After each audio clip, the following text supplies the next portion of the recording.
Today I'm going to talk about how to do the binding for a quilt. I got some 2.5 inch strips here. All I did was take my fabric that I have for binding and I cut the selvage off. The selvage on fabric looks like this. It's kind of fuzzy on one end, and if you hold it up to the light you can kind of see some holes in it. That's called your selvage. That's on all your fabric. So I cut the selvage off of my fabric, and then I cut my fabric into 2.5 inch strips. Most binding is cut in 2.5 inch strips. You can cut it whatever width you want, but a lot of people will cut it 2.5. I like mine 2.5 because it gives me a good size binding and it's not too big and too small. So I take my strip. I've already got some pieced together, but I take one of my strips and I lay it down. And I take another strip and I make a plus sign. If you had your selvage on, you would make a plus sign like this. But since I cut my selvage off, I'm just going to line it up on the edge so it makes an L shape. And then I went ahead and drew a line on here so you can see where I'm going to sew. I'm going to sew corner to corner. And I'll go ahead and do that real quick. All I'm doing is going to sew on that line. It's going to sew it from corner to corner, and then when I get done, it will be sewn together at a diagonal. You want to sew it at a diagonal instead of end to end because that will give you less bulk. The more bulk you have, the harder it's going to be to fold over and sew it onto your quilt. So I'll do that one more time. I've got my piece of fabric. I'm going to take the other piece. I have my line drawn on it from corner to corner. Right here, down to here, and I'm going to line it up like an L because I cut my selvage off already. And then I'm going to take it over here and sew that down. I'm just going to sew on that line corner to corner.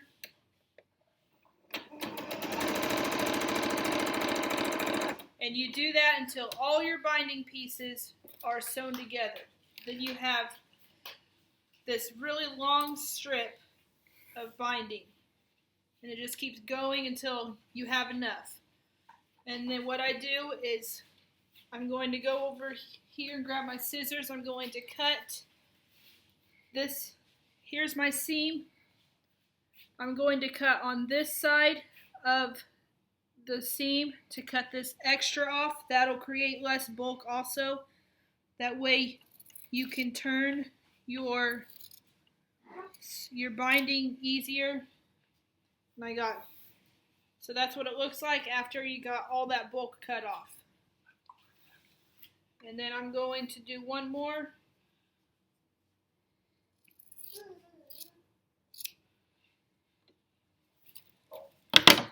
So you have it like this all the way down, and we're going to go over here and I'm going to show you the next step in the binding process. Next step in the binding is you're going to take it to your iron. Here's where I cut it off. It was a full square. Now I cut it off, and then I'm going to open this seam up. This is all to make sure you don't have any bulk when you do your binding. So I'm going to iron that open just like that. And you iron your seam open.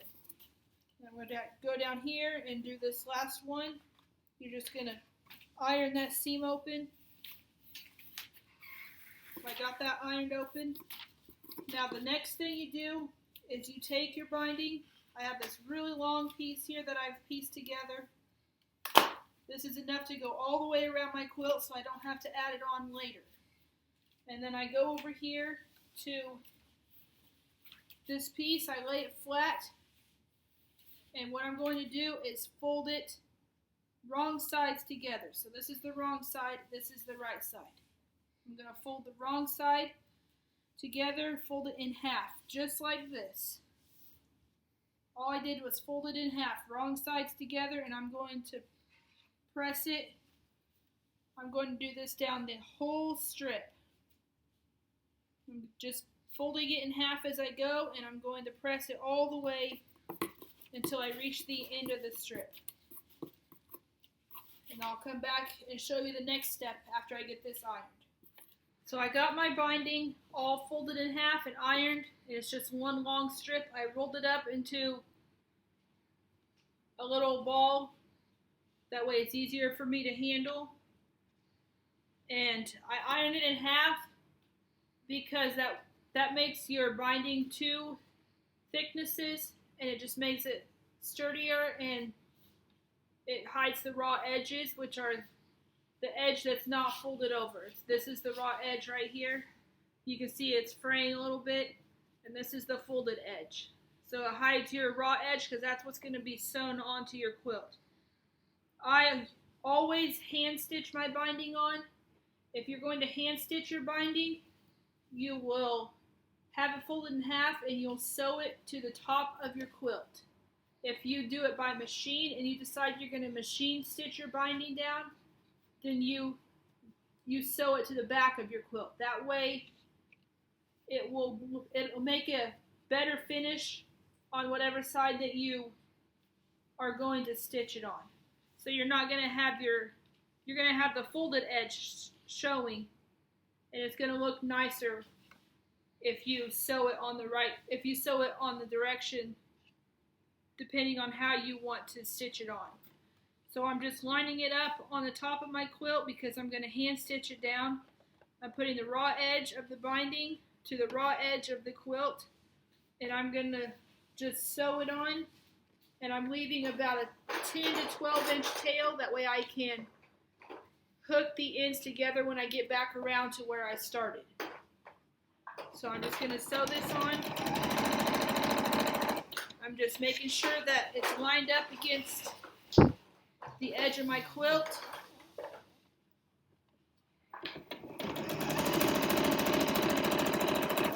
Just keep your binding lined up against it, that way it's on straight.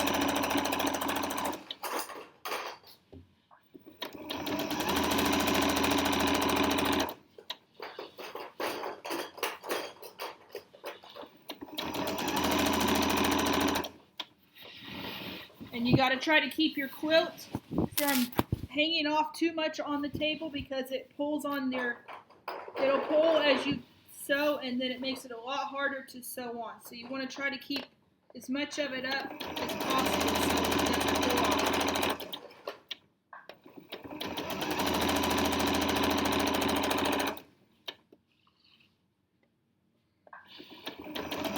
You're going to sew until you get to the corner. And once you get to the corner of your quilt, you're going to fold it, and I'll show you how to do that in just a second.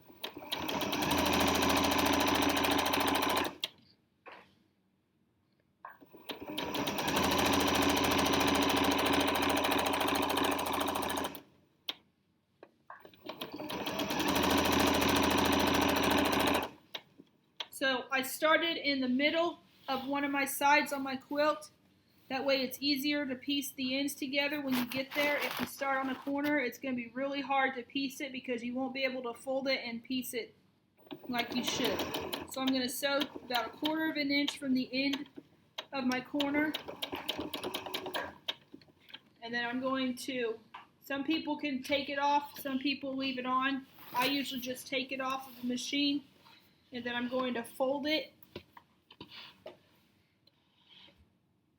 I'm going to fold, it's laying flat right now, and I'm going to fold it up at an angle. So now it looks like this. You see that crease right here? I'm going to fold it like that, and then I'm going to fold it back down so it's even with the edge of the quilt. So it looks like this now. There's no crease on here. It's even with the edge of the quilt, and then I'm going to take it back to the machine, and I'm going to start at the corner, and I'm just going to sew. Sew it back on.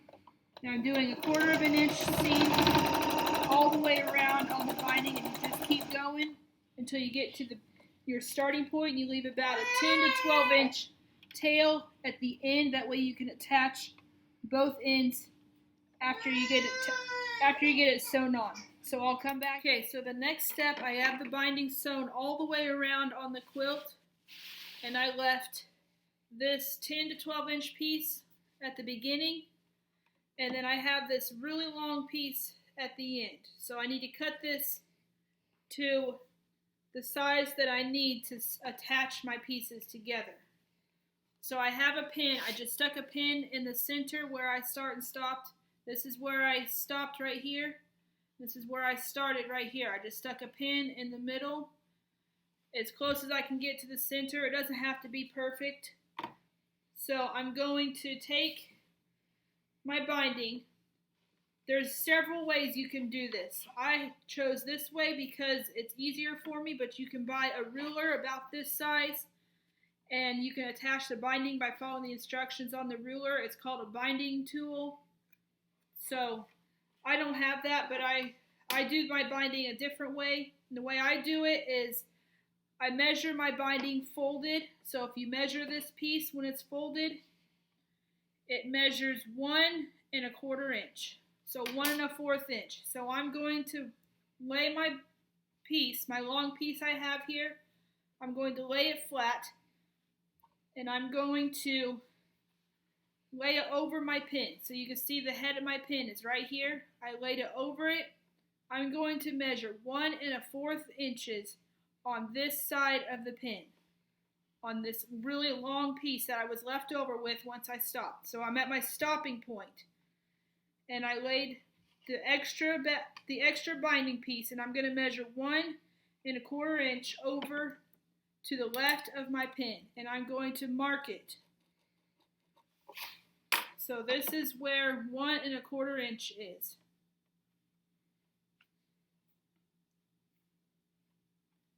Right here is the 1 1/4 inch. So I'm going to leave that, and I'm going to take the one that I started with. This is my starting point right here, where I started sewing the binding on, and I'm going to lay it across the pin, and it's on the other side of the pin. So I'm going to measure 1 1/4 inch on the right side of the pin this time, and I'm going to mark that line. So now I have 1 1/4 inch on the right side on this piece, and 1 1/4 inch on the left side of this piece. And I'm going to take the scissors, and I'm going to cut on those lines that I drew. Be careful not to cut your quilt, and I'm going to cut on those lines. So now I have this extra piece that I can just lay off to the side, and I'm going to cut this piece on the line, and I'm going to lay it to the side.